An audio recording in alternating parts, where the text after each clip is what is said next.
Assalamualaikum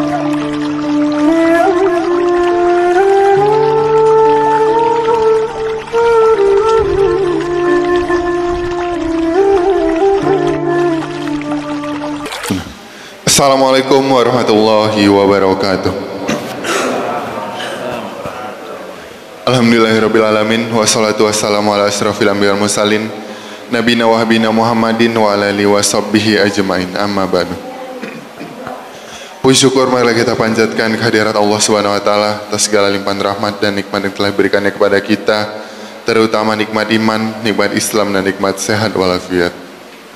Salam serta salam semoga terlimpah curahkan kepada junjungan kita Nabi Muhammad SAW, pada keluarga, sahabat dan para pengikutnya, dan yang mana mudah-mudahan kita termasuk ke dalam pengikut beliau istiqomah menjalankan sunnahnya hingga akhir zaman. Amin ya rabbal alamin. Hadirin jemaah yang dirahmati Allah, alhamdulillah pada hari ini kita masih berikan kesempatan untuk melaksanakan kewajiban kita di pagi hari ini, yaitu yang pertama melaksanakan sholat subuh berjamaah, dan yang kedua insya Allah dilanjutkan dengan kewajiban kita dalam menuntut ilmu.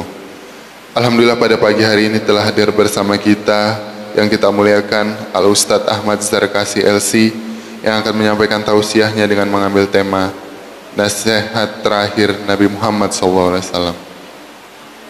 Baik, untuk itu kepada Al-Ustadz Ahmad Zarkasi LC dipersilahkan untuk menyampaikan tausiahnya. Terima kasih. Assalamualaikum warahmatullahi wabarakatuh. Bismillahirrahmanirrahim. Assalamualaikum warahmatullahi wabarakatuh.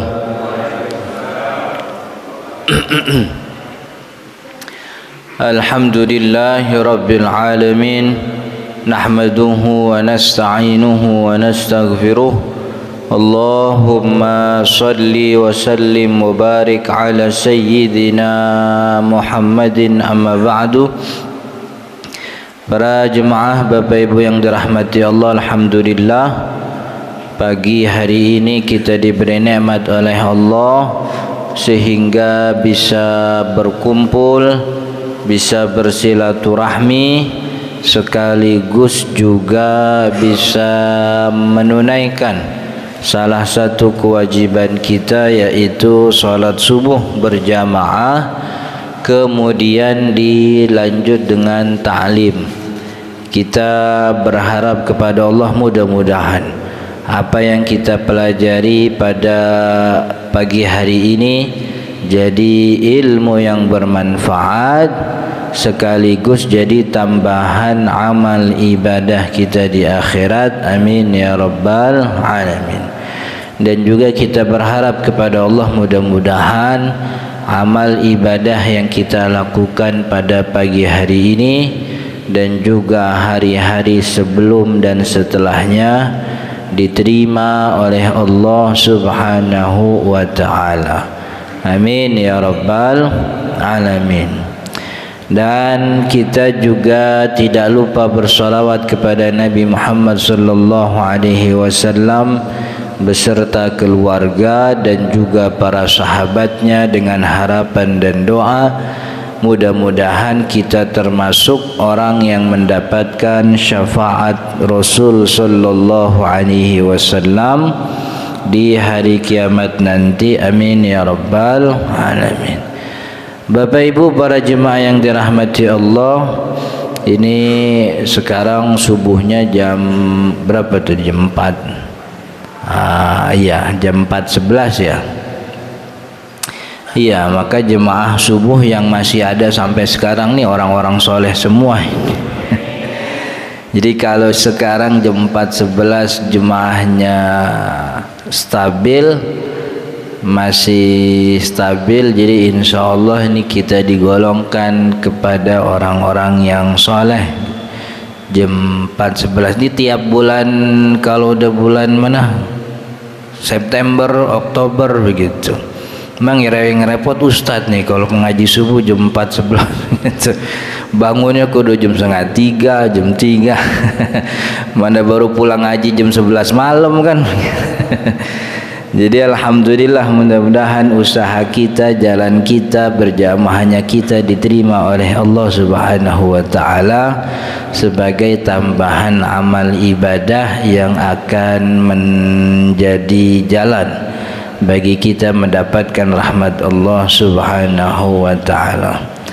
Bapak Ibu para jemaah yang dirahmati Allah, jadi cerita bagaimana Nabi Muhammad sallallahu alaihi wasallam wafat ini cerita yang masyhur di tengah telinga masyarakat muslim, begitu wabil khusus para pelajar, tentang bagaimana Nabi Muhammad sallallahu alaihi wasallam di penghujung hayatnya.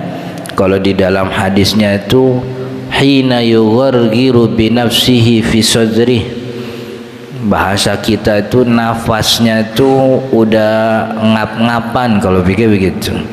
Jadi di pangkuan Sayyidah Fatimah anak beliau, dan waktu itu Nabi Muhammad sallallahu alaihi wasallam harusnya berada di rumah Saudah. Jadi Nabi Muhammad sallallahu alaihi wasallam itu kan pindah-pindah sesuai jadwal hari istrinya kan ya gitu. Hari itu Nabi Muhammad sallallahu alaihi wasallam itu jadwalnya di rumah Saudah. Tapi kalau di rumah Saudah tuh urutannya itu tidak sesuai dengan mihrab.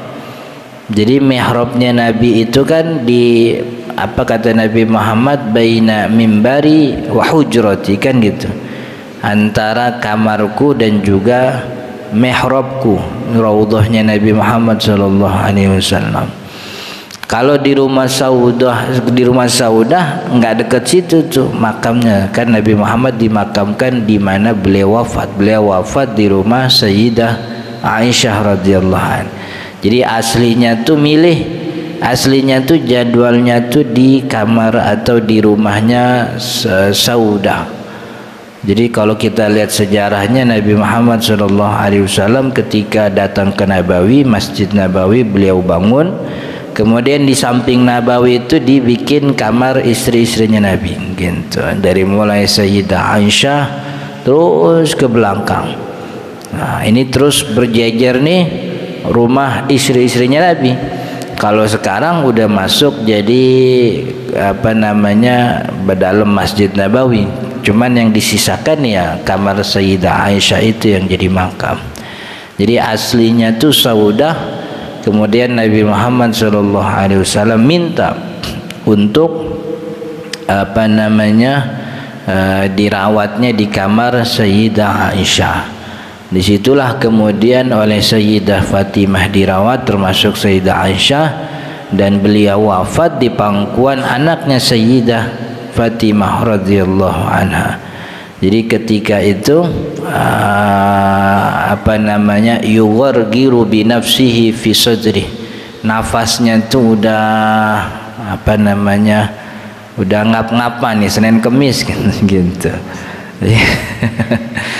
Makanya orang Betawi biasanya kagak mau anaknya keluar semua, nyisain atuh gitu. Salah satunya mungkin ngikutin Nabi Muhammad SAW itu, biar kalau kenapa-napa anaknya ada yang tahu kan.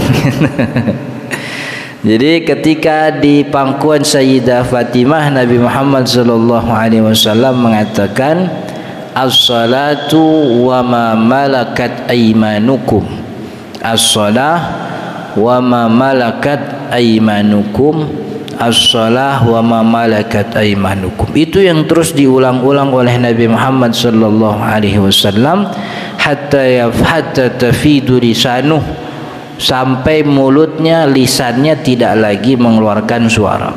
As-salah wa ma malakat aymanukum. Kalau diterjemahkan adalah salat wa ma malakat aymanukum, dan hamba sahaya kalian.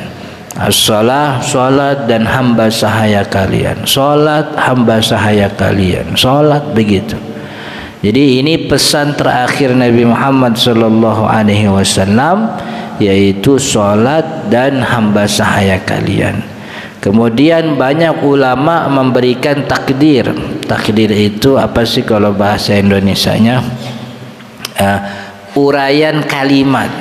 Sebab kalau sholat dan hamba sahaya ini belum cukup untuk bisa dipahami secara mutlak.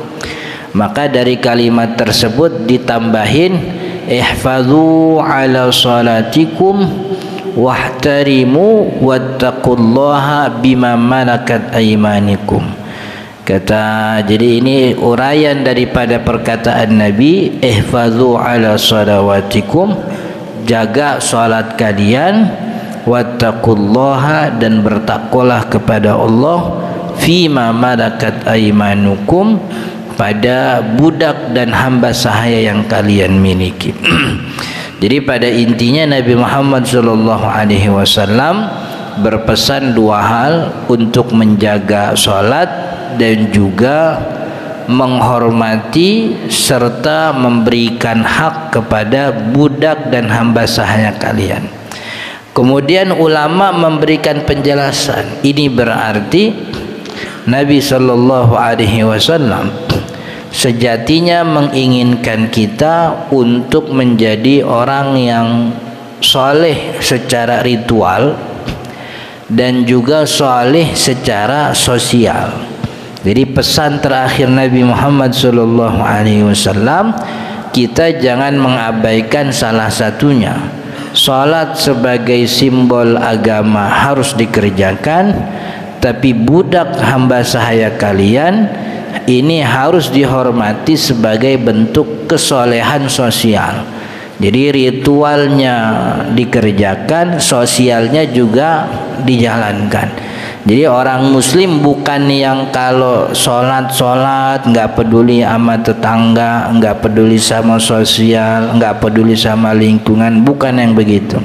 Tapi orang muslim juga bukan yang sebaliknya, rajin ngurusin masyarakat, memang kebaikan, dapat maslahat, jadi manfaat, memenuhi hajat banyak orang, tapi kebutuhan dia sebagai hamba harus beribadah diabaikan.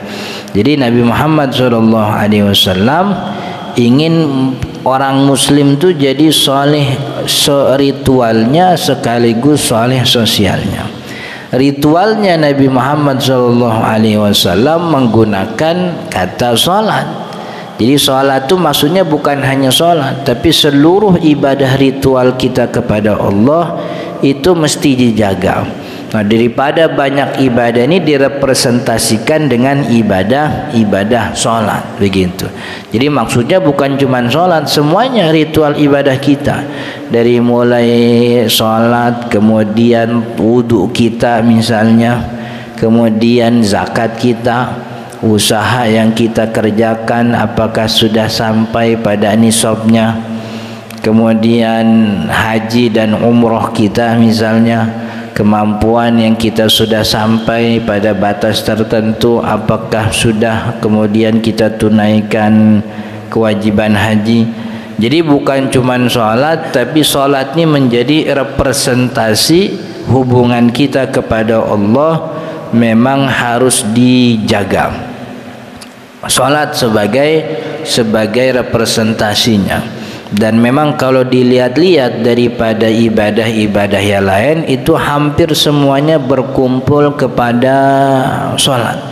Hampir semuanya berkumpul kepada sholat. Ada yang namanya ibadah zikir kepada Allah, dan sholat merepresentasikan itu, bahwa sholat ibadah yang paling banyak zikirnya dalam ritualnya adalah ibadah sholat.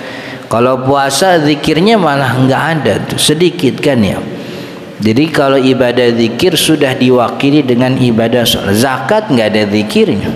Apa yang kita lakukan ketika bayar zakat tuh, nawaitu an ukhrija, itu bukan zikir, itu bagian daripada niat sebenarnya, kan begitu. Kemudian ibadah haji zikir, tapi ibadah haji kan kepotong-potong tuh. Ibadah haji kepada ibadah umroh ya kepotong-potong, makan, kepotong minum, bahkan sedang dalam keadaan tawafun orang dibolehkan ngobrol, kan ya. Lagi tawaf orang ngobrol, dan orang kita banyak gitu. begitu. Lagi tawaf ngobrol tuh banyak begitu. Saya bawa jamaah beberapa kali ya begitu. Kadang-kadang. Jadi ada kondisi di mana kalau lagi tawaf tuh bacanya selesai, bacanya berhenti. Jadi bacanya kita pimpin. Nanti kira-kira tinggal berapa meter satu putaran begitu, saya sisakan untuk doa sendiri-sendiri gitu. Tapi ada aja tuh yang ngobrol ngobrolin orang katanya gede banget gitu. Ada orang yang katanya putih banget, ada yang hitam banget kan semua jenis orang ada itu di Masjidil Haram. Dari yang kecil-kecil banget ada, dari yang gede-gede banget ada. Ya, artinya ibadah yang paling banyak zikirnya adalah ibadah salat. Maka Nabi Muhammad menyebut salat sebagai representasi ritual kita kepada Allah paling banyak. Dan itu kemudian kalau dikatakan ibadah puasa, yang salah satu inti hikmah ibadah puasa adalah pengendalian diri. Dan di dalam sholat kita memang diharuskan untuk mengendalikan diri. Makanya takbir yang kita kerjakan itu adalah takbiratul ihram namanya di awal sholat. Ihram itu artinya takbir yang ihram, yang mengharamkan kita melakukan segala sesuatu kecuali perbuatan sholat begitu. Artinya kita juga diminta di dalam sholat untuk mengendalikan dan mengontrol syahwat untuk tidak melakukan hal lain selain sholat begitu. Dan juga salah satu hikmah inti daripada puasa adalah mendisiplin waktu. Dan sholat, di dalam sholat mengajarkan itu, kedisiplinan waktu. Kedisiplinan waktu, bahwa kalau jam sekian harus ada sholat zuhur, kita sholat zuhur. Dibatasi oleh Allah sholat zuhur dari waktu ini sampai masuk waktu asar. Kedisiplinan waktu. Maka orang-orang yang sudah melakukan sholat sejatinya dia telah mendisiplinkan diri terhadap waktu yang diberikan oleh Allah Subhanahu wa taala.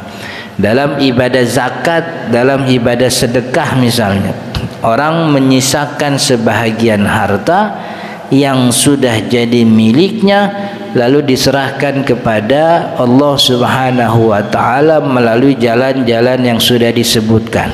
Entah itu melalui fakir miskinnya, entah melalui mualafnya, entah melalui jalan lain yang memang jalan-jalan yang disebutkan oleh Allah di dalam Al-Quran atau hadis Nabi Muhammad SAW, yang pada intinya zakat itu memberikan apa yang kita hasilkan dari pekerjaan ini. Dan sejatinya sholat juga sama. Sholat juga sama. Sholat itu kan secara tidak langsung kita memberikan sebahagian waktu kita kepada Allah Subhanahu wa taala. Dan sama sebagaimana sebagaimana zakat. Zakat itu, harta itu kan aslinya hasil daripada waktu. Allah memberikan kita waktu itu kita manfaatkan untuk bekerja, dari pekerjaan itu kita menghasilkan harta, begitu. Lalu dari apa yang kita hasilkan kita berikan kepada Allah. Sama sejatinya. Allah memberikan kita waktu yang panjang nih 24 jam, tapi dari 24 jam itu tidak semua 24 jam kita habiskan untuk kepentingan diri kita, tapi kita juga sisakan waktu di antara 24 jam, setidaknya 5 waktu kita serahkan kepada Allah. Ini duduk dalam berjamaah atau sholat, itu kan juga artinya memberikan waktu kepada Allah Subhanahu wa ta'ala. Dan kita rela itu, kita rela memberikan waktu untuk kita hilangkan dari kepentingan dunia. Nggak mau ngurusin ini dulu, nggak mau ngurusin itu dulu, nggak mau ngejar ini dulu, nggak mau habisin ini dulu, tapi kita mau waktu ini kita habiskan untuk sholat. Sama, harta yang kita kejar, harta yang kita kumpulin, kita rela nggak mau buat ini dulu, nggak mau buat beli itu dulu, nggak mau ngambil ini dulu, tapi kita lebih milih untuk serahkan gitu kepada Allah Subhanahu wa ta'ala. Dan baiknya Allah kepada kita, bahwa apa-apa yang sudah diberikan Allah kepada kita lalu kita kembalikan lagi dalam bentuk sedekah, Allah tidak menyebutnya sebagai sedekah. Dalam arti di dalam Al-Quran itu Allah mengatakan man dzalladzi yuqridullaha qardan hasanah, siapa orang yang meminjamkan kepada Allah pinjaman yang baik, katanya begitu. Jadi orang bersedekah itu, orang mengeluarkan harta, orang berdonasi, orang menyumbang itu, kata Allah, itu sedang meminjamkan kepada Allah. Jadi dengan bahasa yang sederhana, yang mesti ngasih rezeki itu kan Allah. Tapi waktu itu, waktu yang sekarang ini, kita punya uang 1 juta, 200 ribu, 300 ribu, beberapa juta misalnya, kita berikan kepada si fakir miskin, kita sumbang kepada anak-anak yatim gitu. Itu seperti kita minjemin Allah supaya Allah ngasih rezeki buat si anak yatim, buat Allah ngasih rezeki buat si fakir. Sebenarnya memang Allah yang ngasih rezeki, cuman Allah kagak zalim. Allah tidak zalim terhadap hambanya, bahwa apa-apa yang sudah dimiliki oleh hambanya, yang dana dia kerja tuh, bangun pagi dari mulai jam, kalau orang Bekasi mungkin bangunnya dari jam 3 tuh udah nyalain motor, nyalain mobil kan gitu, udah berangkat kerja kan ya. Itu apa yang kalian usahakan, kata Allah, jadi milik, jadi milik. Dan memang Allah menciptakan dunia ini, bumi dan seisinya, emang buat manfaat kita. Makanya hak kepemilikan itu kita punya, hak kepemilikan itu kita punya. Jadi jangan nyangka kalau semua ini punya, emang punya Allah, benar gitu. Ini mobil punya Allah, ini rumah punya Allah, tanah memang semua punya Allah. Tapi Allah memberikan hak kepemilikan kepada kita. Buktinya apa yang sudah kita usahakan ketika kita sedekahkan, namanya bukan ngasih, tapi Allah bilangnya man dzalladzi yuqridullah, minjemin Allah. Jadi Allah enggak zalim sama kita. Apa yang sudah Allah berikan tuh jadi milik. Nah, karena jadi milik, seakan-akan kita minjemin itu kepada Allah. Padahal aslinya emang punya Allah, tapi Allah tidak zalim, minjemin. Karena namanya minjemin, pasti bakal dibalikin. Namanya minjemin pasti dibalikin. Dan terbukti bahwa sampai sekarang kita nggak pernah nemu ada orang yang bangkrut gara-gara rajin sedekah gitu. Kita nggak pernah ngelihat ada orang yang susah gara-gara kebanyakan berbagi. Kita nggak pernah ngelihat ada orang yang ngeblangsak gara-gara banyak bayar, banyak nyumbang masjid gitu kan, nggak pernah kita lihat begitu. Kasihan tuh Haji Fulan, kenapa emang dulu kaya, punya rumah, ada mobilnya, motor, anak-anak juga sekolahnya bagus, tapi sekarang bangkrut gitu. Kenapa bangkrut? Itu rumahnya udah nggak ada, dijual, udah habis duitnya, mobil nggak punya, kemana-mana jalan kaki. Kenapa emang bangkrut begitu? Dulu kebanyakan sedekah soalnya gitu. Ada begitu kan? Nggak ada.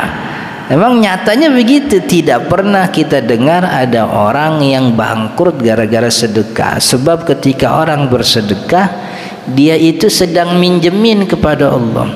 Kalau yang dipinjemin Allah, Allah tidak bakal abai terhadap pinjamannya. Pasti bakal dibalikin. Pasti bakal dibalikin.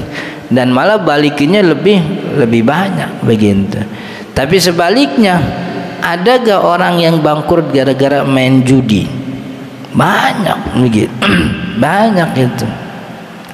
Dan itu yang disebut oleh Allah. Makanya dalam Al-Quran itu gimana? Innamal khamru wal maisiru wal ansabu wal azlamu rijsun min amali syaitan fajtanibuhu la'allakum tuflihun.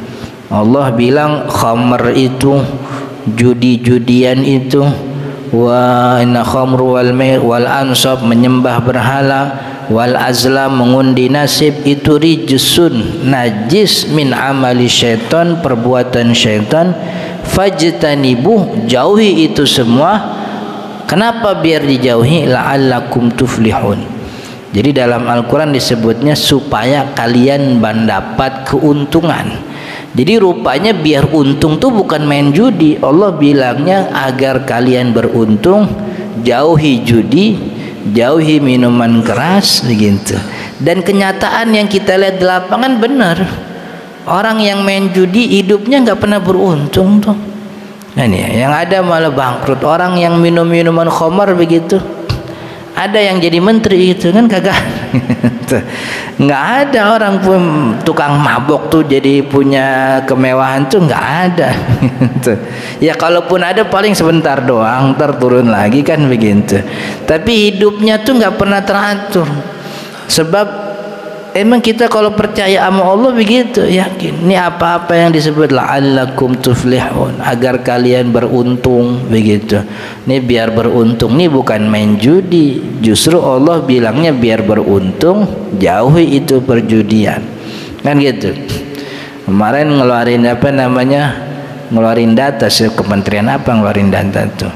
Oh, Kementerian Agama lewat KUA ngeluarin data perceraian yang terjadi selama 2024 itu 60% terjadi karena judi online.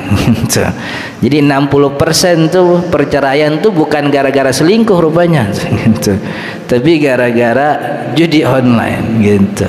Jadi memang tidak ada keberuntungan. Nah, kita balik lagi nih bahwa ritual kita kepada Allah ini harus diperbaiki. Kita bukan hanya untuk menjadi orang yang apa namanya ingin menjadi sebagaimana disebutkan oleh Nabi, orang yang saleh ritual. Jadi seluruh ibadah.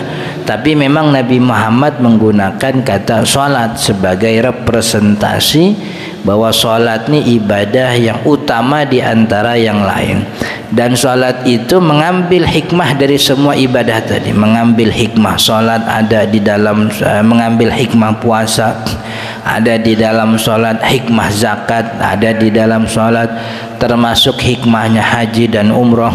Kalau haji dan umroh ibaratnya kita datang ke rumah Allah, tapi kalau salat kita hadirkan Allah di dalam hati kita. Jadi hikmah semua ibadah ritual berkumpul di dalam ibadah salat. Maka daripada itu salatnya ibadah yang tidak boleh ada uzurnya.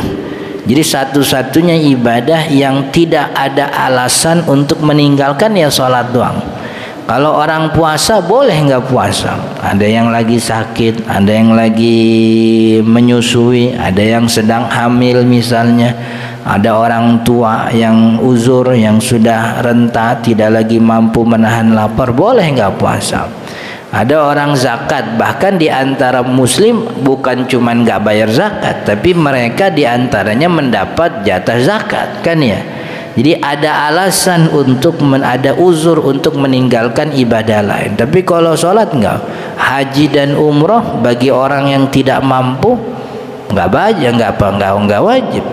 Bahkan kalaupun dia mampu, lalu kemudian duitnya dikorupsi misalnya sama petugas yang ngurusin, kan enggak dosa, bukan dosa dia. Kalau begitu ya, kalau dikorupsi, kalau dikorupsi, mestinya berangkat tahun ini ditunda gara-gara ada pejabat yang pengen mana naik duluan kan? Bisa aja kan ya, kuotanya dimainin. Itu ada alasan orang boleh meninggalkan ibadah. Tapi kalau sholat nggak ada. Orang sakit tetap wajib sholat, begitu. Orang sehat apalagi. Orang punya duit wajib sholat, nggak punya duit apa sholat jadi gugur, kan nggak. Punya duit wajib sholat, nggak punya duit lebih wajib lagi begitu. Orang punya duit aja wajib sholat, apalagi gak punya duit, kan begitu. Orang kaya, orang miskin, orang tua, orang muda, semuanya tidak pernah punya alasan untuk meninggalkan sholat. Bahkan kita ini di dalam hukum fikih ada namanya sholat khauf. Sholat khauf itu sholat di dalam peperangan. Serepot-repotnya perang, sholat tetap wajib itu. Jangan perang, kita hajatan jadi kan repot banget itu. Hajatan repot apa kagak tuh? repot udah nerima tamu, cateringnya malah habis, belum datang lagi, mana kunci gembok amplop hilang lagi. Repot itu serepot-repotnya perang masih wajib sholat. Maka kalau tibang repot hajatan nggak ada alasan. Itu jadi satu-satunya ibadah yang tidak punya alasan. Lagi perang wajib sholat. Lagi perang, baik itu perangnya sedang berkecamuk atau perangnya tuh lagi istirahat, lagi tidak dalam peperangan, tapi pasukan tuh sedang sedang ada di kemah base camp itu, tetap wajib sholat. Begitu diatur sama syariat. Musuhnya di arah kiblat apa bukan? Kalau musuhnya ada di arah kiblat berarti bikin pasukan satu aja mengarah ke kiblat semua. Kalau musuh bukan di arah kiblat, pasukannya bikin dua. Satu di arah kiblat ikut bersama imam, satu lagi jaga di arah musuh. Nanti yang ini udah 1 rakaat beresin, kemudian selesai tukar. Begitu. Jadi ada sholat itu direpresentasikan oleh Nabi sebagai ibadah yang menggambarkan kesolehan ritual kita, menggambarkan kesolehan kita kepada Allah Subhanahu wa taala. Jadi orang muslim haruslah orang yang punya akhlak kepada Allah, dengan ritual-ritual ibadah itu tidak boleh ditinggalkan. Nah, kemudian yang kedua kata Nabi Muhammad, wa ma malakat aymanukum, dan bertakwalah kalian kepada Allah daripada budak dan hamba sahaya kalian. Ini pesan untuk makna soleh sosial. Jadi ritualnya sudah kita tunaikan.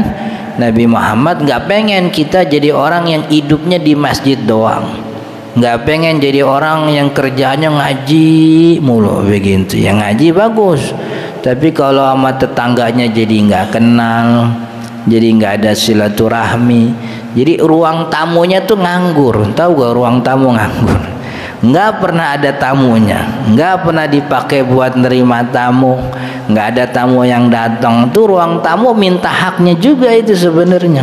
Jadi setiap barang yang ada di dunia ini yang kita miliki ada haknya, termasuk ruang tamu. Ruang tamu tuh haknya untuk didatangi oleh tamu begitu.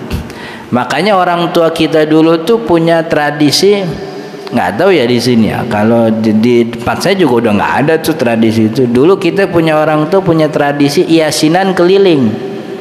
Jadi tiap malam Jumat itu yasinan itu keliling tiap rumah. Ini rumah ini, besok rumah itu, besok rumah si fulan, minggu depan rumah fulan. Itu salah satu hikmahnya kan agar menjadikan si ruang tamu itu mendapat haknya untuk dinam. Jadi ini kenapa Nabi Muhammad menyebut budak untuk representasi ibadah sosial. Sebab di zaman itu orang yang paling rendah status sosialnya adalah budak. Tidak ada manusia dengan status sosial paling rendah ketika itu kecuali budak dan hamba sahaya. Itu paling rendah. Begitu. Jangankan untuk baju yang dia pakai, badannya sendiri budak tuh kagak punya. Jangan baju yang dia pakai tuh, budak itu badannya sendiri nih. Badan dari mulai ujung pala sampai ujung kaki itu dia nggak punya. Yang memiliki dirinya adalah tuannya. Artinya ini manusia ini secara sosial tidak punya nilai, tidak ada harga, tidak ada posisinya di strata sosial manusia waktu itu. Di strata sosial ketika itu budak tuh nggak ada nilainya. Semua yang dihasilkan dari tangan budak jadi buat tuannya. Duit yang hasil dia kerja jadi buat semuanya begitu. Maksud Nabi Muhammad SAW, jaga budak hamba sahaya kalian, bertakwa kepada Allah. Maksudnya hormati dan tunaikan kesepakatan. Jika memang ada perjanjian pembebasan misalnya, bahwa kamu nanti akan saya bebaskan dengan catatan kalau kamu kerja tiap bulan potongannya untuk bebasin diri. Misalnya tiap bulan budak itu bisa menghasilkan dari pekerjaannya misalnya 100 dinar. Kata tuannya, setiap 100 dinar 60 dinar itu buat membebaskan kamu. Kamu harus menghasilkan sampai misalnya 6.000 dinar. Berarti kan 60 itu harus dikalikan 100 kali untuk bisa sampai 6.000. Itu perjanjian harus disepakati. Kenapa harus contohnya harus budak? Sebab itu tadi, orang dengan strata sosial paling rendah itu budak. Maksudnya kita ini biasanya yang namanya manusia tuh biasanya mau hormat kepada orang lain itu karena jabatannya, karena mungkin status sosialnya, karena mungkin banyak hartanya, begitu. Dan itu yang terjadi di tengah masyarakat kita. Orang kalau kagak punya duit, nggak punya jabatan sosial, nggak punya strata sosial, orang kan nggak dikenal biasanya. Kalau nggak dikenal biasanya orang hormatnya tuh kurang itu, lewat aja begitu kan ya. Tapi kalau orang yang punya jabatan sosial, mungkin punya hartanya banyak, dihormati secara sosial, dia lewat tuh kita suruh mampir kan begitu kan ya, mampir Pak Haji kan gitu. Pak Hajinya berhenti, lihat depan rumahnya ada pohon jambu udah berbuah nih gitu. Tenang Pak Haji, ntar saya suruh anak saya naik begitu. Padahal Pak Haji kagak minta, cuman karena orang itu punya jabatan sosial gitu, punya jabatan, punya posisi, kita biasa. Dan itu wajar dalam hubungan kita sesama manusia, itu wajar kalau orang kemudian memberikan penghormatan kepada orang lain karena ilmunya, karena hartanya, karena jasanya, karena status sosialnya. Tapi mau gak kita ini memberikan penghormatan kepada orang yang kita kagak kenal, jasanya nggak punya, duitnya kita nggak tahu punya apa enggak itu orang duit kan begitu, status sosial dari mana, anaknya siapa. Nah budak begitu itu, budak begitu, tidak punya jabatan sosial, harta nggak punya.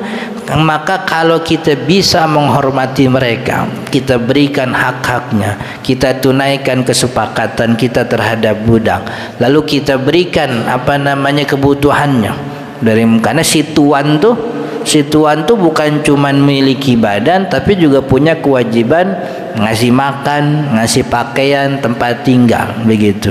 Yang budak perempuan memang boleh digauli, tapi setelah digauli harus ditunaikan haknya. Kalau digauli itu namanya jadi budak tuh, kalau perempuan namanya amah, budaknya namanya amah, alif amatun begitu.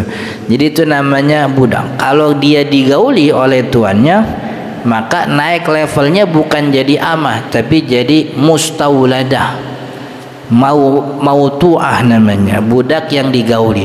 Kalau sudah digauli jadi sarirah. Jadi sarirah itu dia harus punya kamar sendiri, nggak boleh gabung sama budak. Itu syariat Islam begitu. Dia harus punya kamar sendiri, sebab levelnya bukan seperti budak perempuan pada umumnya, karena dia sudah digauli gitu. Nah ketika dalam masa hamil ini kemudian melahirkan, naik levelnya menjadi ummul walad. Anak yang dilahirkan merdeka, nggak jadi budak. Nah orang perempuan budak yang sudah melahirkan itu ditetapkan oleh syariat pasti merdeka setelah tuannya wafat begitu.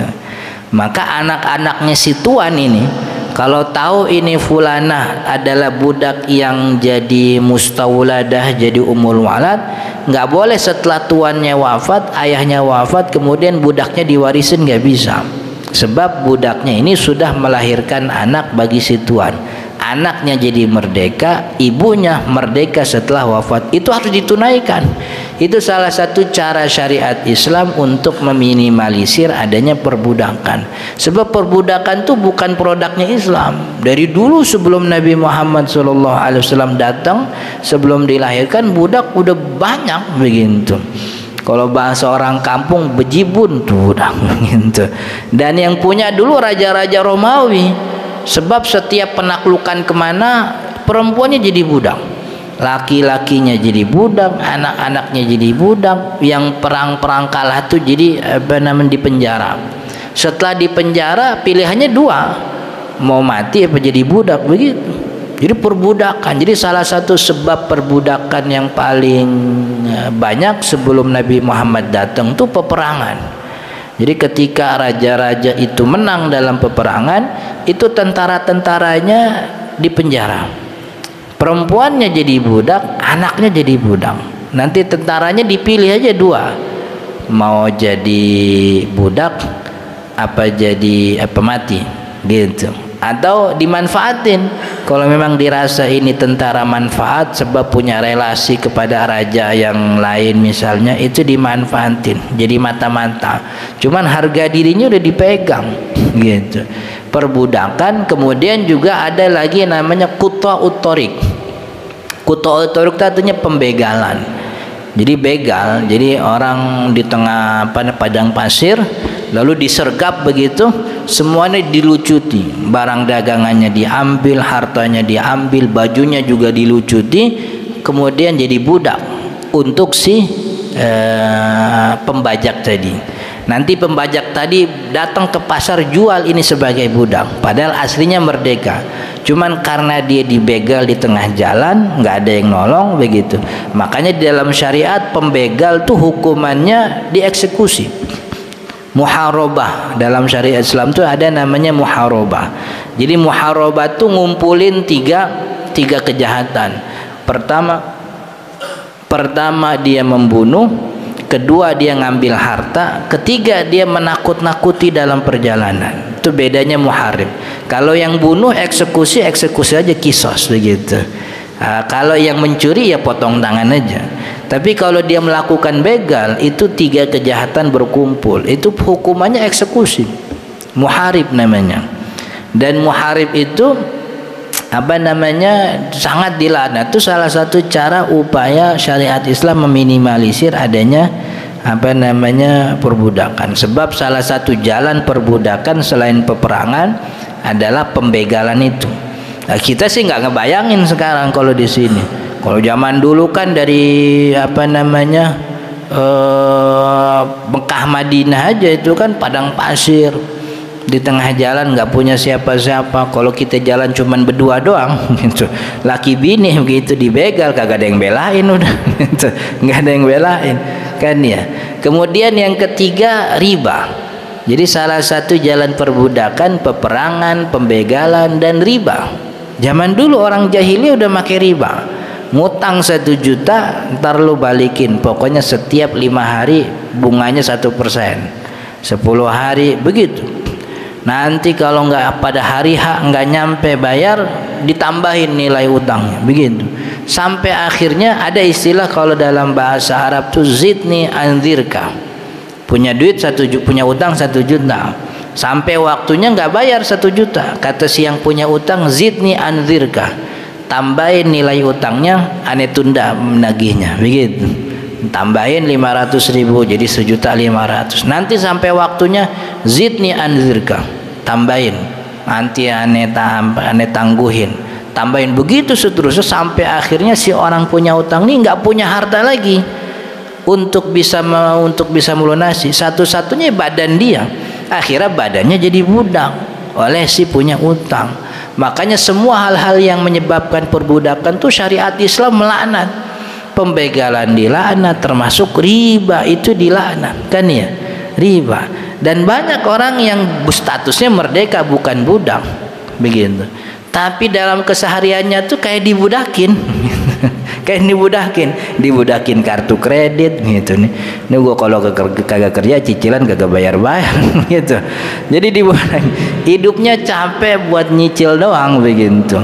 Jadi pada intinya perbudakan itu membuat manusia itu menjadi tidak punya harga diri.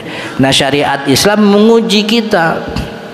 Kalau kita bisa hormat sama orang yang punya ilmu, punya jabatan, punya harta, bisa gak kita menghormati budak itu? Orang yang tidak punya status sosial, bahkan dia tidak punya harta, pun berteman dengan budak itu tidak menguntungkan.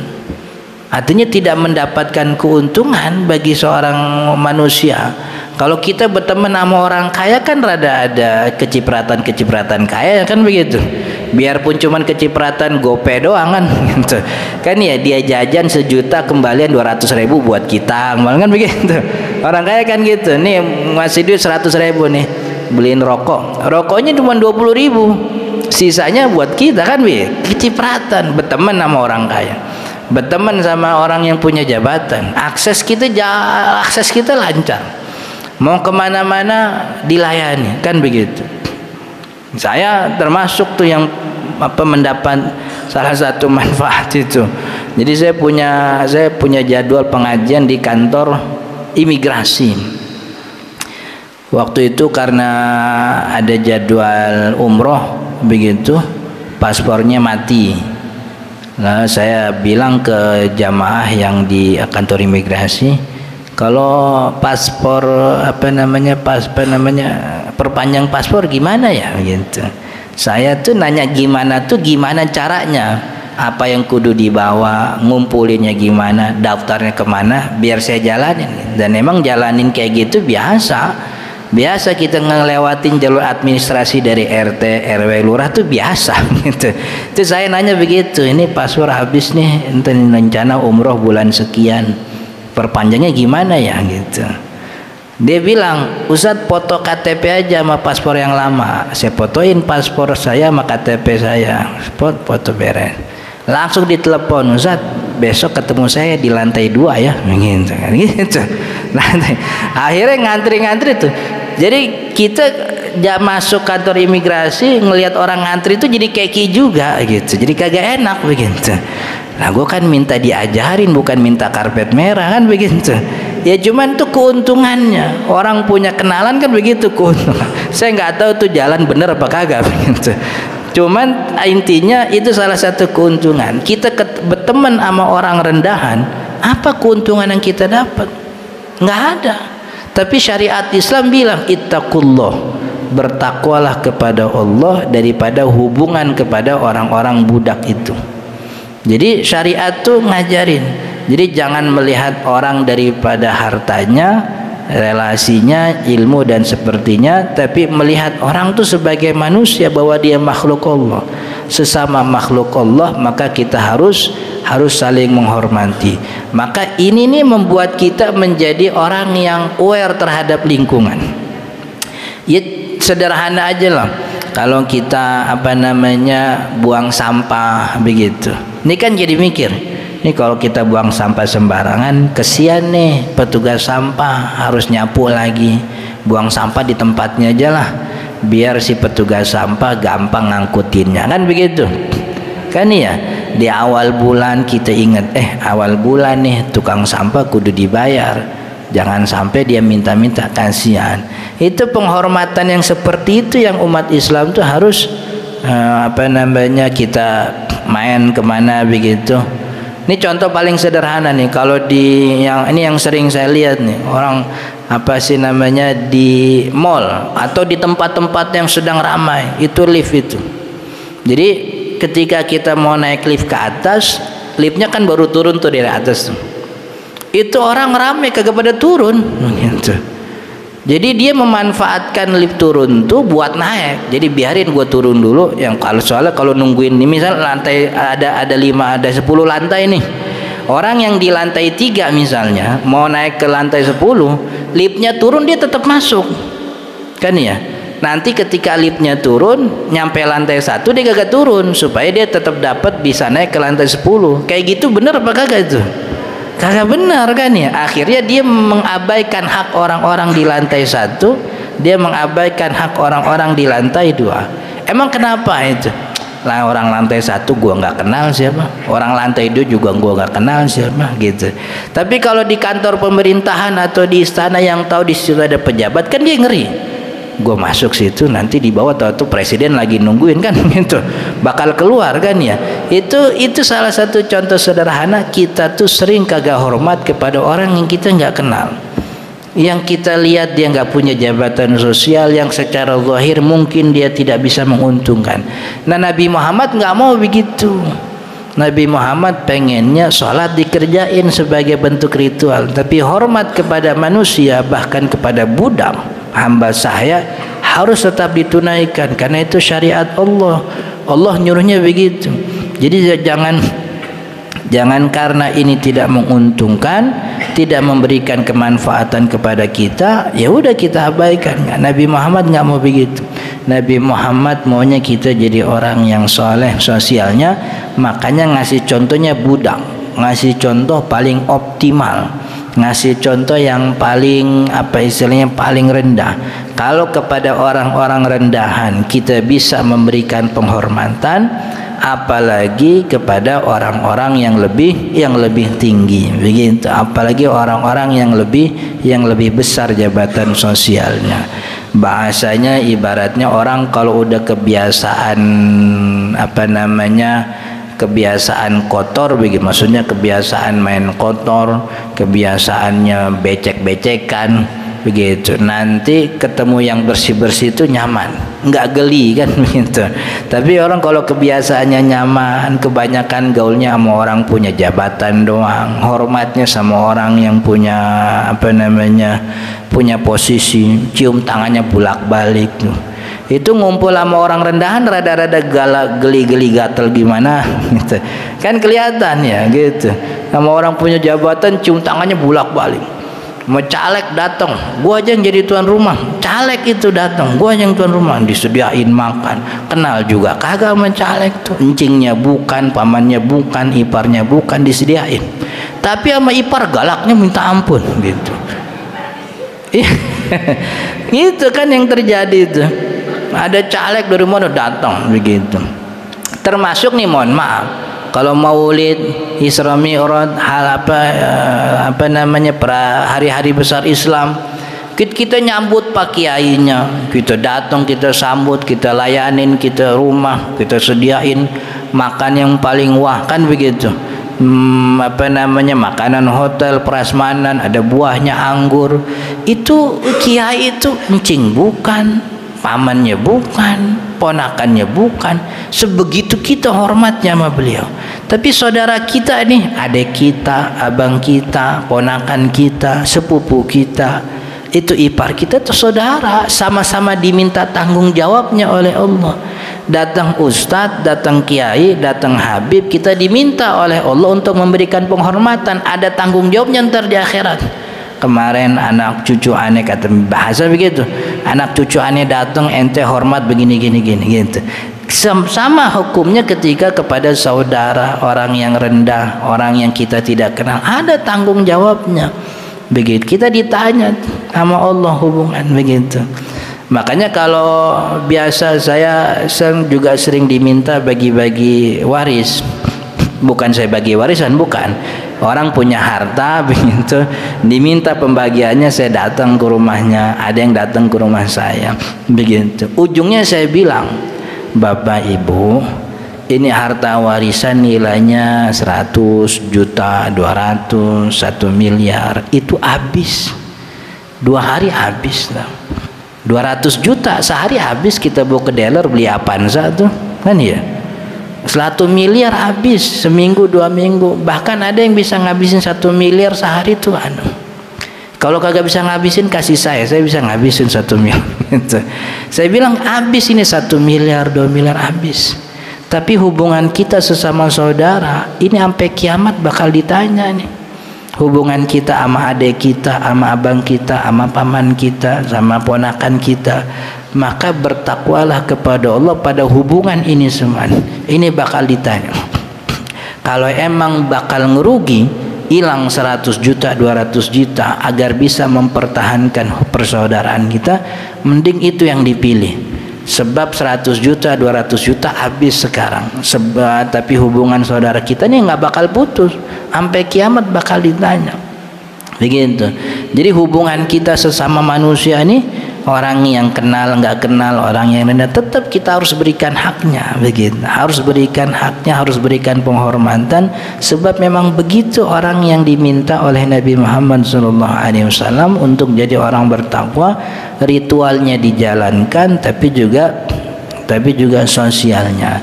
Jadi jangan karena kita tidak kenal nyerobot antrian misalnya, apalagi itu pakai sendal orang kagak izin. Biasa di masjid tuh sendal orang kagak dipakai aja tuh. Banyak hal-hal lain. Jadi ibaratnya apa namanya, pedulikan lingkungan kita, begitu, peduli terhadap lingkungan, jangan hanya mengambil kepentingan apa namanya, kepentingan pribadi saja. Dan itu kita dicontohkan banyak oleh apa namanya ulama kita. Ada salah satu contohnya nih, ada salah satu contoh ulama namanya Hatim, Abu Abdurrahman Hatim Al-Asam. Itu ulama hidupnya di zaman Imam Syafi'i. Hidupnya di zaman Imam Syafi'i. Beliau tuh nih dapat julukan Al-Asam. Al-Asam itu bahasa Indonesianya budak gitu. Apa budak itu? Tuli, bolot ya gitu. Tapi aslinya dia nggak budak. Dapat julukan budak tuh karena dulu nih Imam Hatim nih, karena yang namanya guru ya, kiai, ustadz, banyak didatengin sama orang-orang datang buat nanya, buat konsultasi. Ada satu waktu ada perempuan datang kepada beliau, cuman karena perempuan nih apa istilahnya grogi gitu ya, nanyanya sambil grogi, sambil nanya dia kentut akhirnya gitu. Ini perempuan kentutnya kedengeran, semua orang yang hadir tuh kedengeran. Tapi Imam Hatim nggak mau bikin orang ini malu. Imam Hatim nggak mau bikin perempuan kentut ini malu. Dia pura-pura budak, nggak dengar kentutnya. Jadi dia ngobrol kayak biasa, seakan-akan nggak ada kentut. Hidungnya kagak ditutupin, matanya tetap memandang si perempuan, ngedengerin fokus begitu. Omongannya tetap terjaga. Jadi makanya orang-orang tuh, imam kayaknya budak tuh begitu. Padahal beliau itu bukan budak, beliau itu untuk tidak bikin malu, kan itu sebagai bentuk apa namanya penghormatan kepada orang lain. Padahal perempuannya dia gak kenal tuh siapa begitu. Itu ulama-ulama kita begitu dulu. Jadi apa namanya agar tidak tidak membuat si perempuan. Dan itu juga yang disebutkan oleh Nabi Muhammad SAW. Ada satu waktu Nabi Muhammad itu cium bau kentut, lagi ngumpul. Nabi Muhammad tahu yang bau kentut, yang kentut siapa, kan Nabi Muhammad dibisikin sama malaikat Jibril kan begitu. Yang kentut no pojokan sono, yang kentutnya gitu. Nah cuman kan bentar lagi sholat nih, karena mau sholat orang tuh harus wudu, harus taharah. Kentut kan batal.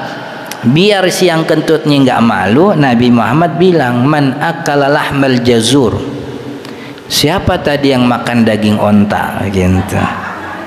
Siapa tadi yang makan daging onta? Akhir pada nunjuk tangan semua. Saya Nabi, termasuk yang ketut nunjuk tangan Nabi. Falyatawaddo, yang makan daging onta wudu lagi begitu. Makanya dalam pandangan mazhab Imam Ahmad bin Hambal, makan daging onta tuh batalin wudu.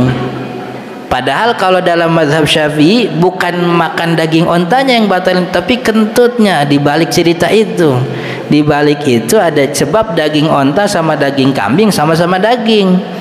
Kalau daging onta kalau daging kambing nggak batal, kenapa daging onta batal? Mesti kan ada cerita di balik. Jadi Imam Ahmad yang bilang makan daging onta tuh batalin wudu. Begitu salah satu bentuk bagaimana Nabi Muhammad SAW memberikan penghormatan supaya orang itu tidak malu begitu. Maka itu pesan Nabi Muhammad SAW menjelang beliau wafat, untuk jaga kesolehan ritual kita dan juga jaga kesolehan sosial kita. Jadi sosial kita juga harus dijaga. Selain karena ini ketakwaan kita kepada Allah, kalau zaman sekarang nih kita lagi salah-salah di sosial ini, kadang-kadang divideoin sama orang gitu. Divideoin terviral, malu sendiri akhirnya kan. Tapi kita soleh sosial bukan gara-gara nggak mau viral, tapi karena emang Allah nyuruh kita menjadi makhluk yang soleh sosial, memberi penghormatan tanpa pandang bulu atas apa yang si orang tersebut punya atau miliki. Wallahu ta'ala alam, mudah-mudahan bermanfaat. Insyaallah kita lanjut di pertemuan akan datang. Sebelum ditutup ada pertanyaan? Kalau ada yang ditanyakan silahkan. Baik, selanjutnya untuk sesi tanya jawab atau diskusi dipersilakan kepada para jemaah jika ada yang ditanyakan.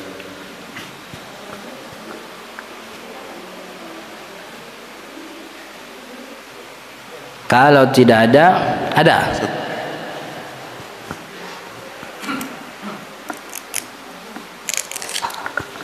Assalamualaikum warahmatullahi wabarakatuh. Assalamualaikum warahmatullahi wabarakatuh. Yang mau saya tanyakan Ustaz, persyaratan kita jadi imam itu apa saja?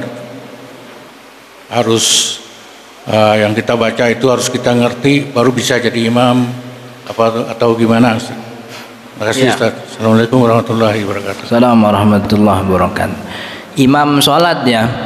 Untuk jadi imam sholat itu tentu yang pertama harus seorang laki-laki kalau jamaahnya di dalam jamaah ada laki-laki. Tapi kalau di dalam jamaahnya hanya perempuan saja, perempuan boleh jadi imam begitu. Tapi yang pasti kalau ada orang laki di antara jamaah, imamnya harus laki-laki. Kemudian yang kedua, dia adalah orang yang tidak terabaikan syarat dan rukunnya.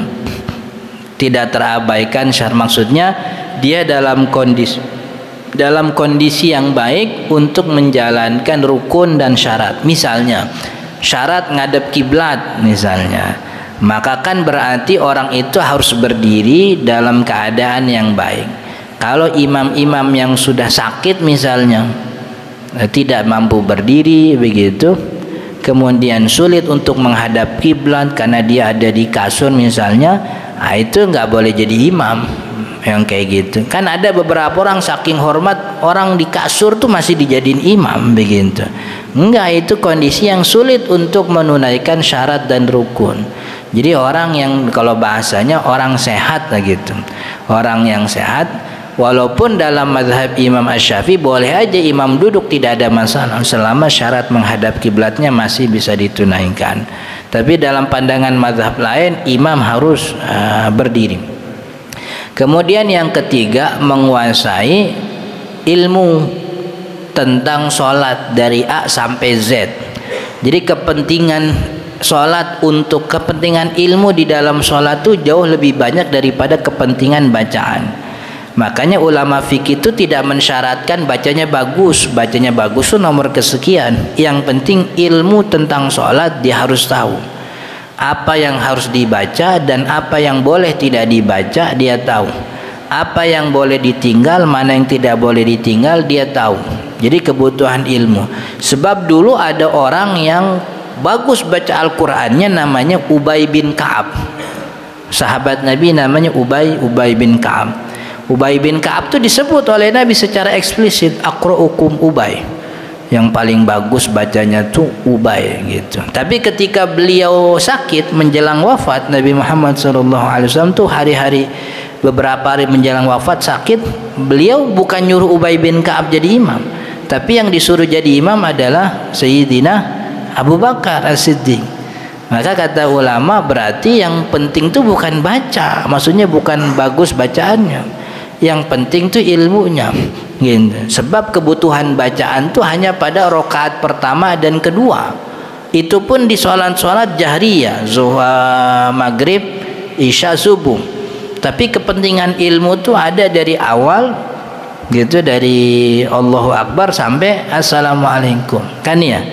Contoh sederhana, ketika imam lupa misalnya, imam lupa mestinya kunut subuh, dia langsung turun sujud gitu.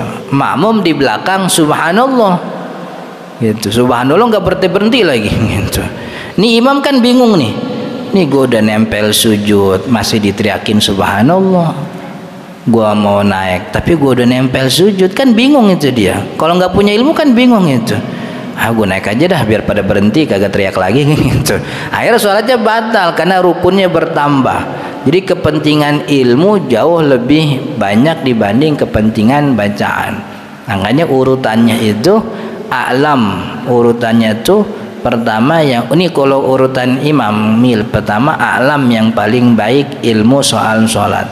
Yang kedua aqra, paling banyak bacaannya, paling banyak hafalan. Yang ketiga aqdamuhum hijrah, paling dulu hijrah, maksudnya dulu dari Mekah ke Madinah hijrah siapa yang duluan. Mungkin kalau di kita ini aqdamuhum hijrah artinya akamsi, siapa yang anak kampung sini gitu.